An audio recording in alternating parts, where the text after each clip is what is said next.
기도하겠습니다. 하나님, 은혜를 감사합니다. 오늘 선교부가 고백한 찬양이 그대로 온 교회에 성취되게 하여 주옵소서. 그래서 하나님 고백하게 하시고 믿음으로 성취되어질 수밖에 없는 걸음이 되게 하여 주셔서 오늘도 우리가 선교를 회복하고 현장 살리는 가슴을 회복하게 하옵소서. 예수 그리스도 이름으로 기도합니다. 아멘. 말씀을 준비하면서요, 제가 복음의 빚진 자더라고요. 바울이 오늘 고백하는 것처럼 바울은 로마를 향하여 기도하고 로마를 향하여 편지를 썼는 내용입니다. 그래서 자기가 무엇을요? 예수 그리스도를 믿는 믿음을 이 로마에 전하고 싶었는 거예요. 다른 것을 전하는 세상은 너무나 많습니다. 지금도 문명으로 인한 여러 가지 강대국들이 전 세계 현장을 파고들려고 그러한 모든 것을 전달하려고 얼마나 몸부림칩니까? 그러나 이 세상의 모든 중심은 무엇으로 움직여지느냐? 복음 가진 자들이 이 세상을 움직이고 있다는 걸 잊지 말아야 됩니다.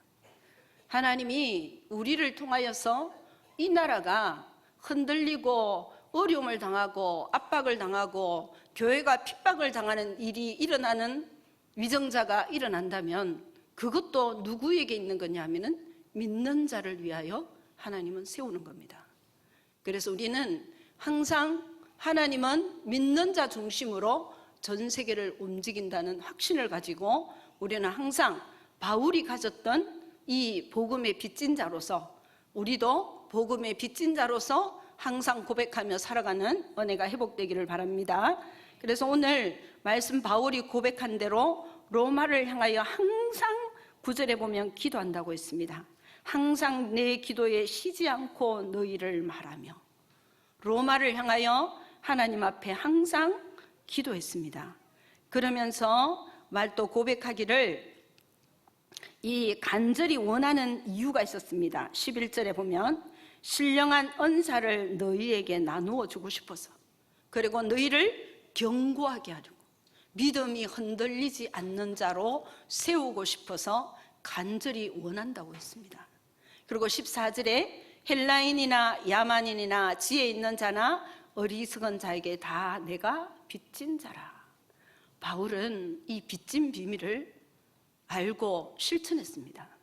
그냥 둔 것이 아니라 우리는 한 시간에 한순간에만 고백하고 끝나는 것이 아니었습니다. 바울은 일평생 이 고백으로 하나님의 힘을 가지고 움직였습니다. 우리에게도 이 힘이 회복되어져서 정말 날마다 빚진 자로서 우리가 누구에게 이 빚을 전달해야 되는지 항상 기도해야 됩니다. 그래서 15절에 말하죠. 그러므로 나는 할 수 있는 대로 로마에 있는 너희에게도 복음 전하기를 원하노라. 항상 선교의 가슴을 품고 고백한 내용입니다. 우리가 이러면서 시대마다 하나님께서 복음을 어떻게 전달하고 또 사역하는 방향들을 이끌어 가시는가를 우리가 한번 살펴봐야 되겠습니다. 첫 번째, 요셉의 선교를 봐야 됩니다. 요셉은요, 하나님께서 어머니를 잃게 하고 그 아버지 밑에서 형들이 많은 그 밑에서 자라게 했습니다. 그러면 그 상황이 얼마나 외롭고 힘든 줄 압니까? 아버지가 아무리 사랑해줘도요, 어머니가 없는 자리는 메꿀 수가 없어요. 그 자리에 하나님이 차지하신 겁니다. 하나님이 그의 마음을 차지하시고 그의 마음에 꿈을 꾸게 하신 거예요. 그러므로 인하여서 그 꿈을 이루는 데에 고통이 시작됩니다. 자신의 그 모든 것을 가지고서 형들은 시기하고 자신을 노예로 팔려갈 수밖에 없는 상황으로 누가 끌고 갑니까? 하나님이 끌고 가셨어요. 이게 하나님의 선교의 방법이었습니다. 이 시대에. 이때의 요셉의 선교는 이랬습니다. 그래서 하나님께서 그곳에 팔려가게 하시고 노예로 팔리는데도 아무데나 팔리지 않게 했어요. 가장 중요한 사람에게 팔리게 했습니다. 그래서 보디발 집에 들어가게 되고 보디발의 집에서도 하나님은 세계 선교를 위해서 먼저 훈련을 시켰어요. 그들이 가정 총무로 세워지게 되고 경제를 배우고 그 다음에 그 보디발의 부인을 통해서 그 음란을 사라지지 않게 하고 그 젊은 청년한테 가슴을 품게 해서 이 문제를 통하여 어디로 가게 합니까? 왕궁으로 갈 수 있는 길을 열기 위하여 하나님은 이를 터뜨리셨어요. 그렇게 해서 감옥에 가서 누구를 만납니까? 정치인들을 만나게 됩니다. 왕과 가장 가까운 사람을 만나게 되고 거기에서 이제 꿈을 해석하고 잊어버리게 하고 하나님은 때가 되면 이 바로에게 꿈을 꾸게 하는 거예요. 이것은 하나님이 선교를 위하여 꿈을 꾸게 했다는 거예요. 그래서 꿈을 꾸게 하셔가지고 이제 누구를 기억하게 합니까? 요셉을 기억하게 하시고 요셉을 불러드립니다. 그래서 하나님은 꿈꾼대로 하나님이 세상을 이끌어가지 않습니까? 하나님이 행하실 일을 위하여서요. 7년 흉년이 들게 하고 먼저 풍년이 들게 하죠. 하나님이 그렇게 안 하면 어떻게 할 수 있습니까? 그러니까 하나님께서 풍년이 들게 하고 그 다음에 흉년이 들어서 요셉 앞에 전 세계의 사람들이 쌀을 사러 올 수밖에 없게 하셔서 복음을 전파하게 했습니다. 참 어려운 선교였죠. 선교는요, 사실은 쉽지 않습니다. 생명을 내놔야 돼요. 그게 선교입니다. 그 선교의 비밀을 우리는 다시 보아야 됩니다. 그래서 두 번째, 포로 시대의 선교. 이 이스라엘 백성이 하나님을 멀리하고 우상을 가까이 하는 이 모습까지도 하나님 어떻게 합니까? 선교로 끌고 갔어요. 그렇게 하나님의 은혜를 입고 하나님의 축복을 받아서 풍성케 했는데 그 풍성함이 너무 잘 먹고 잘 사는 것이 어디로 빠집니까? 육신화 되어져가는 모습으로 변해버립니다. 그게 죄에 빠진 인간이 가장 하나님 떠난 모습의 생활입니다. 아담과 하와도 죄를 범함으로 인하여서 하나님 말씀을 불신앙하고 떠나버리니까 그 죄로 인하여서 말씀부터 완전히요 불신앙하고 말씀을 떠났다니까요. 그게 죄입니다. 그러므로 인하여 이제는 하나님과 분리되고 사단의 속박 아래 있던 인간처럼 결국은 찾아오는 게 뭐였습니까? 이스라엘 백성이 어려움이 찾아오고 나라가 완전히 포로가 될 수밖에 없는 상황으로 갈 수밖에 없는 재앙이 옵니다. 재앙이 온 백성에게 하나님은 그래도 하나님이 조상으로부터 아브라함부터 모든 약속하셨던 것을 약속을 이루기 위하여 버려두지 않았습니다. 그들을 포로로 갔는데도 포로로 간 그 현장에서 그들을 살폈습니다. 그들을 돌아보셨습니다. 그러므로 때가 되매 하나님은 다니엘을 세우셨고 총리로 세웠다는 거예요. 사실은 말이 총리지요. 그 포로 생활이 얼마나 고통인 줄 압니까? 그 어려움 속에서 하나님을 나타내게 하시고 하나님을 의지하게 하시고 그래서 결국은 하나님은 에스라와 느헤미야를 통해서 이스라엘로 돌아오게 하면서 전 세계에 하나님의 살아계심을 나타내게 하시는 그 축복을 누리게 하셨습니다. 그럼 세 번째, 우리 한국교회 선교사들이 들어와서 어떻게 하셨는가 볼까요? 우리는 한국에 들어오신 선교사님들에게 먼저 빚진 자예요. 그 빚진 자로서 다시 우리는 그 빚을 갚아야 됩니다. 이거를 우리 후대들이 지금 모르고 있어요. 제일 먼저요, 기철라프 선교사가 이 현장에 들어왔습니다. 어떻게 들어왔습니까? 이분이 독일 사람이에요. 폴란드계 유대인이었거든요. 이 유대인이었던 가정이 좀 어려운 상황이어서 중고 때 청소년 시절에 아버지의 일을 도왔습니다. 그렇게 도우다가 독일 할레 대학을 들어갔고 거기서 신학을 하는 중에 또 공부하는 중에 누구를 통하여 간증을 듣느냐 하면요, 중국 개척 선교사 모리스리라는 이분의 모리스네 선교사님의 간증을 들어요. 들으면서 이분이 나도 선교사가 돼야 되겠다 결정을 내립니다. 그래서 본인이 이제 공부를 끝내고 선교사로 가려고 하는데 자기는 지금 모리슨 선교사님을 통해서 간증을 들었기 때문에 중국이 가고 싶은 거예요. 그런데 이제 선교회가 다 있거든요. 그래서 네덜란드 선교회에 들어가서 먼저 어디로 가게 됐냐면은 태국 쪽으로 가게 돼요. 방콕 선교가 시작됩니다. 그러나 방콕 선교를 들어가서 벌써 뭐가 준비되어졌느냐 하면은 언어가 준비됐어요. 독일 사람인데 이 기슬라프가 태국에 들어가서 태국 사람들의 언어로 번역을 했습니다. 이 번역을 하면서 자기가 쉬지 않고 준비했던 게 뭐냐면 중국에 가고 싶잖아요. 그래서 중국에 대한 중국어를 계속 공부했습니다. 그렇게 공부를 하고 있다가 자신이 이제 영국 선교회로 소속이 들어갑니다. 들어가서 중국으로 가고 싶어서 이제 지원을 하고 중국으로 가는데 마카오로 이제 가게 됩니다. 거기 부임해서 자기의 꿈을 실현하고 그곳에서 이제 중국 선교를 시작하게 되거든요. 그렇게 중국 선교를 하는데 거기에서 이제 자기가 그 통역을 잘하니까 이 시대에 1800년도에 영국이나 독일이나 또 미국이나 상선들이 이 상업하는 사람들이 움직였잖아요. 무역을 위해서요. 그러다 보니까 선교사님들이 어디에 많이 쓰임 받았느냐 하면은 통역에 많이 쓰임을 받았어요. 그 모든 나라들을 이 무역하는 분들이 언어가 안 되니까 이 중국에 들어와서도 그렇고 어느 나라 들어가게 되면 그 나라의 언어를 할 수 있는 사람이 필요한 거예요. 그래서 이제 이 기슬라프가 그런 쓰임을 받게 되는데 먼저 이 중국어로 통역을 하게 되는 그 상선을 타고 중국 연안으로 이제 같이 들어가서 뭐 했느냐 하면은 그 통역을 하는 가운데에서도 성경책을 준비해 가지고 성경책을 전달했습니다. 일단 먼저 그러면서 이 오래도록 6개월 동안 기간 동안에 그 전도 여행을 하면서 이 상선을 타고 갔기 때문에 이 동인도 회사 우리가 공부할 때 배웠잖아요. 이 동인도 회사와 이런 부분에 이제 성공적으로 전도 여행에 끝냅니다.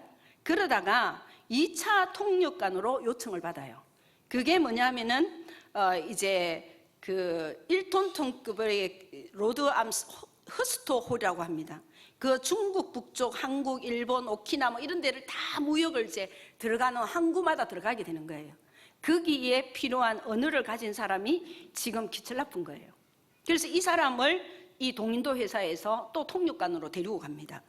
그래서 이 사람이 이제 영국과 이 통상을 하는 이 동인도 회사를 함께 통역관으로 들어가서 항상 들어갈 때에 뭐가 또 항상 준비되어졌냐면은 문서를 만드는 팀들이 있지 않습니까? 그 문서를 만드는 팀들이 성경을 만들어내거든요. 그래서 그 나라마다 성경을 만들어내는 그 문서를 받아가지고 항상 통역관으로 들어가면서 그 나라의 언어로 되어 있는 성경책을 기슬라프가 전달하게 됩니다. 그러면서 이제 동양 선교가 시작되어지는데 이 어디로 오게 되면 우리나라에도 들어오게 되는 거예요. 우리나라에 들어와서 또 이 서해안 장상고시라는 그곳에 도착해서 노인을 만나고 그 노인과 이 사람은 중국어를 이미 준비했기 때문에 한문으로 대화하는 거예요. 대화가 되는 거예요. 우리나라 사람들이 한문을 그때는 1800년도를 했으니까요. 그렇게 해서 대화를 하고 성경책을 전달하고 그렇게 이제 필담을 나누고 성경책을 서로 나누는 그런 것들을 했었어요. 그러나 거기에 이제 정박하면서 결국은 어디하고 무역을 하려고 합니까? 나라 정부하고 이제 결국은 무역을 하려고 하니까 여기에서 요청을 하니까 우리나라는 그때는 거부하는 외국 사람들은 다 거부했잖아요. 그런 상황이니까 다시 이게 이제 거절을 당하고 가기 전에 섬에서 또 오래 좀 있었어요. 그 섬에서 좀 있으면서 사람들과 접촉하고 문서를 또 나누고 기슬라프가 감자를 가져갔어요. 그래서 감자 심는 법을 가르쳐서 그래서 이제 강원도 쪽이나 뭐 이런 데가 감자가 그렇게 많이 있다는 그 말씀이 있습니다. 그래서 홍주만의 그 양씨들에게 또 이 사람들과 대화를 하면서 뭘 했느냐 하면 한문이니까 주기도문을 이 사람이 지금 한국어를 모르는 거예요. 기철라프도요. 한국어를 모르니까 이 노인네하고 대화하면서 주기도문을 줘서 이거를 한국어로 번역을 하라고 했는 거예요. 그러니까 한문이니까 우리 한국 사람들이 한문을 할 줄 아니까 주기도문을 번역했다는 겁니다. 그래서 그거를 전달하고 있다가 결국은 다시 돌아왔어요. 그래서 기철라프는 그런 사역으로 끝났습니다. 근데 우리가 토마스를 잘 알지 않습니까? 토마스는 영국 목사로서 1840년도에 태어납니다. 이 사람도 런던 유대학 신학 과정을 거쳐서 이제 어디에 가슴을 품느냐면 중국에 대한 선교의 가슴을 품고 또 뭐를 하느냐 하면은 중국 선교를 위해서 중국어를 준비합니다. 이게 중요합니다. 그냥 들어가지 않았어요. 모든 것을 선교 들어가기 전에 준비하는 선교사였습니다. 사실 우리나라도요, 지금요, 우리가 잘 몰라서 그렇지 선교 단체가요, 선교사님들을 파송하기 전에 같이 이 개혁책과 모든 함께하는 선교 단체가 있어요. 그런 단체에는 선교사님들을 6개월, 1년씩 원래는 훈련시킵니다. 그러면서 언어까지 준비해서 제가 들어가는 걸로 알고 있거든요. 그렇게 안 하면 선교사로 파송을 안 해줘요. 그럴 정도로 우리나라도 그렇게 하는데 그런 훈련을 안 받고 갖는 팀이 있죠. 이제 그런 부분들이 있는데 우리가 진짜 그 토마스가 들어가면서 이제 중국에 들어가서 결혼을 바로 중국에 들어가기 전에 목사 안수를 받고 3개월 만에 결혼하고 바로 중국으로 들어갑니다. 중국으로 들어가서 부인이 임신을 했어요. 그래서 이 부인이 임신해서 그 지역을 살 수 있는 상황이 되는지 자기 부인이 이제 거기에서 아이를 낳고 하는 부분이 되는지를 확인하기 위해서 선교단체에 갔다가 돌아왔는데 부인이 죽게 됩니다. 그 죽음을 당하게 되고 그 이후에 이제 마음이 좀 아프고 그런 상황 속에서 본인이 선교사라는 부분을 좀 내려놓고 뭐를 하게 되냐면은 통역을 하게 됩니다. 통역을 하게 되고 그래서 통역을 하면서도 본인은 뭐를 했느냐면은 그 성서 연구반을 만들어 가지고 중국인들을 가르쳤어요. 왜 그러냐? 언어가 되니까요. 그리고 중국인들과 주일 예배도 드렸고요. 또 영어를 사용하는 교회를 운영했어요. 그래서 그 중국인들에게 영어를 가르쳤습니다. 그렇게 하고 선교를 항상 자신이 통역하면서 고민했어요. 내가 어떤 선교를 할 것인가. 그러나 선교단체에서는 비방하고 여러 가지 조금 안 좋은 소리를 했는 것으로 나와 있습니다. 그러나 항상 토마스는 내가 어떻게 하면 선교를 할까 생각하고 있는 중에 토마스가 한국에서 온 김자평을 만납니다. 그래서 몇몇의 천주교인들도 만나고 상인들도 만나고 그러면서 한국이 너무나 이 천주교로 인한 핍박을 당하는 소식을 듣게 돼요. 그래서 그 소식을 듣고 관심을 가지게 됩니다. 토마스가. 그래서 한국 선교에 헌신할 것을 결단해요.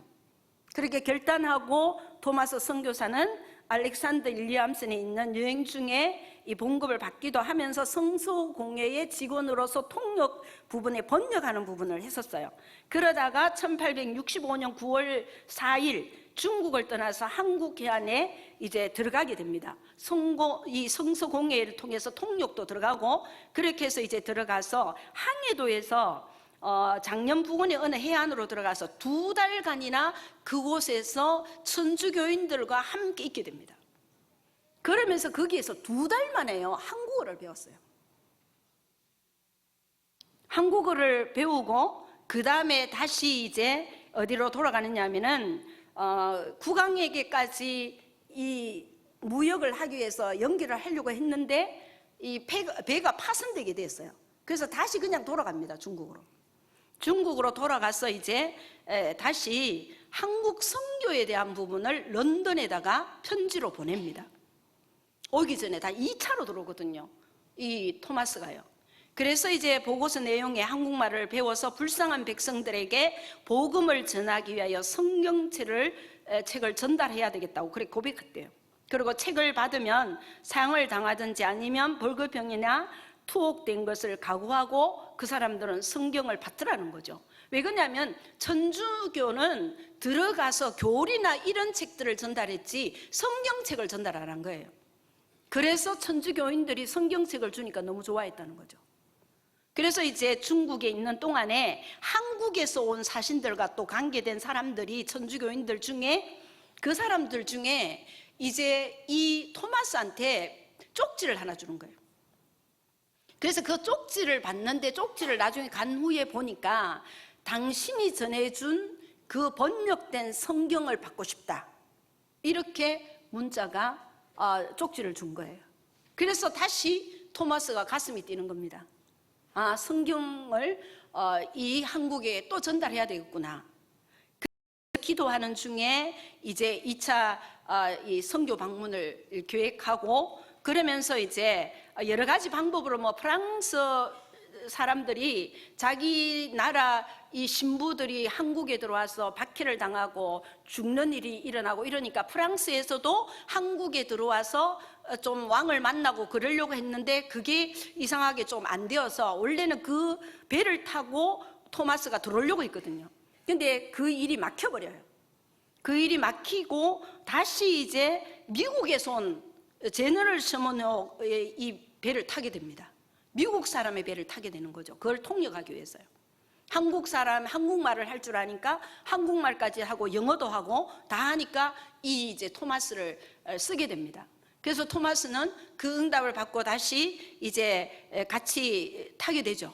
그러니까 이 제너럴 셔먼은 무역찬 그 배니까 많은 한국 사람에게 필요한 것을 싣고 들어옵니다. 그런데 이제 그 가능성을 가지고 1866년 8월 9일에 들어오는데 백인이 5명이었고 중국인, 말레이시아인 19명이 그러니까 24명이 이제 8월 20일 날 대동강 하류에 도착하게 됩니다. 그래서 닻을 내리고 약사 10명이 그 안에 있었다는 거예요. 그래서 천주교인들이 영접을 이제 이 왔는 소식을 듣고 천주교인들이 나온 거예요. 나와서 영접하고 만나게 됐고 성경을 주고 서로 이제 나누게 되는데 가장 목적은 뭡니까? 이 배를 가지고 온 무역자들은 왕에게 자기 나라와 무역을 트이자고 왔는 거예요. 그러다 보니까 그것을 이제 관리자에게 전달하고 그렇게 이제 기다리고 있었는 거예요. 그런 기다리는 중에 성경 100권을 가지고 또 전도 문서를 가지고 먼저 전달하려고 그렇게 기다렸는데 결국은 그것을 다 전달은 다 못했지만은 어떤 일이 일어났냐면은 대동강에 비가 많이 와가지고 물이 꽉 차 있었으니까 안으로 들어갔었는 거예요. 그랬는데 물이 빠지기 시작하는 거예요. 그러니까 이제 이건 배를 어떻게 움직일 수가 없는 거예요. 그래서 결국은 내리게 되는 거예요. 그게 탔던 사람들이 다 내리게 되고 토마스가 이제 칼에 맞아 죽게 되죠. 칼에 맞아 죽으면서 실제적으로 그 죽인 사람 중에 한 사람이 그 성경책을 받아가요. 그리고 그거로 끝난 게 아니라 밤에 아이들이 와서 성경책이 버려진 것을 가지고 간 거예요. 바닷가에 버려져 있는 거를. 그렇게 가져가고 그렇게 해서 이제 했는 것이 토마스는 죽었지만은 그 이후에 미국이란 나라는 자기 나라 지금 민족이 죽었잖아요. 한국이란 땅에 와서. 그래서 미국이라는 나라가 이 나라를 알고 이 나라에 다시 무역을 하기 위해서 들어오고 그러면서 누구를 파송하느냐 하면 선교사님들을 파송하기 시작했습니다. 그래서 뭐 사무엘 선교사나 이런 선교사들이 들어와서 부흥운동을 하고 할 때에 최초의 7 목사들이 이제 부흥회를 하고 다녔을 때에 토마스를 목으로 잘랐던 그 사람 이제 그분이 할아버지가 돼 있는 거죠. 그 사람이 그 부흥회에 참석해서 내가 어떤 외국인을 목으로 잘라 죽였다고 그러면서 거기에서 회개하고 하나님을 믿었다는 거예요. 그리스도를 영접하고 그렇게 예수님을 믿고 했던 그 이후에 토마스가 전도한 결과로 많은 성경이 보급되어졌고 사람들이 그 성경을 읽고 하나님께 돌아오는 역사가 일어났던 그리고 많은 목회자들이 일어나고 인물들이 일어났다는 겁니다. 그러면 이 시대의 선교는 어떻습니까? 20대 우리가 20년 30년 전에는 가는 선교 보내는 선교를 집중적으로 했습니다. 후진국에 후대가 많이 태어난 국가들에는 선교사님들이 들어가서 산업인이 들어가고 교회를 세우고 후대 양성을 어릴 적부터 복음 훈련으로 지금도 필리핀에는 학교를 세운 선교사님들이 많아요. 왜? 필리핀에는 아이들이 많습니다. 그러다 보니까 학교를 세워서 그 아이들을 훈련하고 그 아이들을 믿음으로 키우면 어떻게 됩니까? 20년, 30년이 지나면 교인이 됩니다. 그래서 완전히 교회를 책임지는 청년들이 되죠. 그런 사역들을 시스템을 깔아서 우리나라도 그렇게 사역하시는 선교사님들이 있어요. 그리고 또 많은 산업인이 국가를 이끌어가는 성인이 되어서 이렇게 인도받는 부분들이 되어졌던 것이 20, 30년 전에 선교하던 모습입니다. 그러면 우리가 지금 이 나라가 시끄럽죠? 우리나라의 선교는 어떻게 했는가 더 밝히 봐야 됩니다. 미국에서, 영국에서 그분들이 우리나라 선교 들어왔을 때는 정말 실력을 갖추고 통할 수 있는 언어를 준비하고 또 필요한 학교를 세우고 또 병원을 세우고 많은 것을 가르쳐 주면서 선교했습니다. 그만큼 뭘 했습니까? 그들의 가지고 있는 물질을 갖다 부었습니다. 그런데 우리나라는 어떻습니까? 해외 선교사님들 선교 현장에 가보십시오. 학교도 선교사님들이 그 후원받은 걸 가지고 그 어려운 나라에서 본인이 학교 세우시고 작게 시작해서 이제 건물이 세워지기도 하고 우리나라처럼 이렇게 크게 땅을 사서 교회를 세우고 병원을 세우지 않습니다. 그러다 보니까 이 나라가 전 세계에서 엄청난 경제를 가졌는데 그 돈이 다 어디로 흘러가고 있습니까? 쾌락에 자신의 배를 채우는데 그 돈들이 다 쓰고 있습니다. 그러니까 우리 후대들이 배가 불러가지고 미래도 모르고 앞도 모르는 후대로 이 나라 아이들이 자라고 있습니다. 우리는 정신을 차려야 됩니다. 우리의 생각을 바꿔야 됩니다. 20, 30년 전에 사역하던 부분과 지금 사역이 또 달라졌어요. 이 나라가 워낙 잘 먹고 잘 사는 것 때문에 이제는 다른 나라에서 문화 때문에 젊은이들이 찾아오고 또 먹고 살겠다고 이 나라에 와서 노동자로 오고 이 나라가 성공한 것 때문에 어떻게 성공했는가 그거를 배우기 위해서 학생으로 들어오는 사람들이 있고 그래서 지금 우리나라의 다민족이 주둔하고 있습니다. 이게 하나님의 선교 방법입니다. 우리가 못했던 거 회복해야 할 부분이 다민족들이 지금 이 땅에 들어와서 그들이 배우겠다고 왔는데 하나님이 하신 일입니다. 근로자들이 와서 먹고 살겠다고 자기 자국의 가족을 위하여서 일하고 있습니다. 그런 사람들에게 또 아이들까지 여기서 태어나는 아이들이 많아요, 지금요. 그런 아이들을 우리는 어떻게 훈련시키고 교육시켜서 이 아이들이 자기 나라를 사랑하고 복음의 빚진자로서 우리나라의 복음을 전하러 내가 가야 되겠다. 이 가슴을 품도록 도와야 됩니다. 이것을 안 하면 우리는 이 나라의 위정자가 이상한 위정자가 세워질 것이고 믿는 자가 가장 핍박받는 나라가 될 것입니다. 그래서 우리는 정말 하나님 앞에서 지금 들어와 있는 다민족 그냥 버려두지 마시고요. 정말 저 진량 쪽에도 건물 하나만 빌려버리면요. 거기에다가 뭐 써놓으면 되는 줄 압니까? 외국인만 받는 미션홈 하나 만들면 됩니다. 공짜가 아니고요. 그들이 들어와 원룸에 살 수 있도록 다른 사람보다 조금 싸게 받고 그러면서 한 달에 한 번씩 한국의 이 문화를 배우도록 음식을 대접하고 그들과 시간을 나누고 이런 가슴 있는 분이 좀 일어나면 좋겠어요. 먼저요, 복음 전할 생각하지 마시고요. 그들과 가까워져야 됩니다. 그것을 위하여 기도하는 분이 있습니까? 저는 그런 사람을 찾고 있어요. 정말 우리나라, 우리 대구만 해도 얼마나 많습니까? 질량하고 저 또 뭐 많습니다 지금요. 그런 공단 쪽으로 들어가서 원룸 하나만 빌리면 된다니까요. 내 건물 안 해도 돼요. 요새 너무 안 돼가 임대 다 내놔요. 그거 빌려가지고 외국인들 공짜로 해주는 게 아니고, 그래서 그들을 주인으로 주인집에 살면서 그들을 도와주면 마음은 다 열립니다. 그렇게 해서 우리가 복음의 문을 열고 그들을 살릴 수 있는 시스템이 세워져야 됩니다. 그리고 또 아이들에게 정말 이 아이들 그냥 학교 교육하고 그냥 방치되어 있어요. 이 다민족 아이들을 더 세밀하게 교육하고 나라를 품고 자기 나라로 돌아갈 수 있는 아이들로 키울 수 있도록 우리가 사역을 해야 됩니다.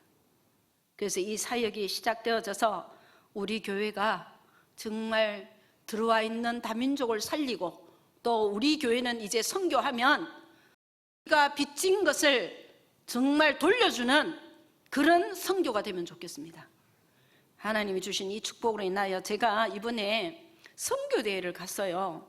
정말 하나님한테 회개했습니다. 목회자라는 사람들이 좋은 차 구입하고 좋은 집, 명품 이런 것을 추구하는 그 모습들 너무나 부끄러웠습니다.